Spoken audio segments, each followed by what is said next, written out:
చిల్లర పైసలతోని ఇంత అంతా పరిచయం అయితే లేదులా. అరే పొద్దుగాల దుకాణంలోకి పోతే చిల్లర లేవని సావుకారు ₹2 ఎగ్గొట్టిండు. కొలువు కద్దామని బస్ ఎక్కితే ఆయన కూడా చిల్లర లేవు, టికెట్ వెనక పొంటి రాసినా దిగేటప్పుడు ఇస్తా అన్నాడు. నేనేమో మర్చిపోయినా. అట్లా ₹4 పోయినాయి. అట్టిగా ₹6 వాయే. ₹6 అంటే అట్టి ముచ్చట్నేనా చెప్పురి?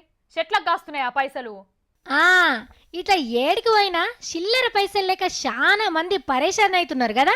ఏటీఎం మిషన్ ల కార్డు పెడితేనేమో 1000 నోట్లు, 500 నోట్లు, 100 నోట్లు వస్తాయాయే. ఇక ఆడకట్టు మీద ఉన్న దుకాణాలన్నీ తిరిగినా చిల్లర దొరకాయాయే. ఇక ఇప్పటి సంది చిల్లర పైసలతోని తక్లీఫ్ అస్సలే ఉండదు పోన్రి.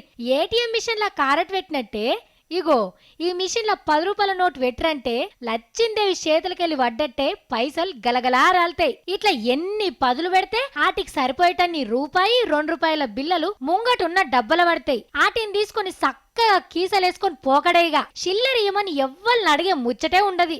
మంచిగున్నది కదా మిషన్. మరి ఈ మిషన్ ఏడున్నదో ఎరికేనా? మన సికింద్రాబాద్ రైల్వే స్టేషన్ లా అచ్చిపోయే పబ్లిక్ కి చిల్లర పైసలతో తక్లీఫ్ కాకుండా స్టేట్ బ్యాంక్ వాళ్ళు ఈ మిషన్ పెట్టిండ్రు. ఒక్క ₹10 కాదు, 50 నోటు, 100 నోటు పెట్టినా చిల్లరచ్చే మిషన్లు కూడా ఉన్నాయి. కానీ మొదలైతే ఈ ₹10 పెడితే చిల్లరచ్చే మిషన్లను షురువు చేసిండ్రు. ఇవి మంచిగా నడిస్తే పెద్దవి కూడా పెడతారట. ఇక ఎవరికన్నా చిల్లర పైసలు కావాలంటే చక్కగా సికింద్రాబాద్ రైల్వే స్టేషన్ కొండ్రి.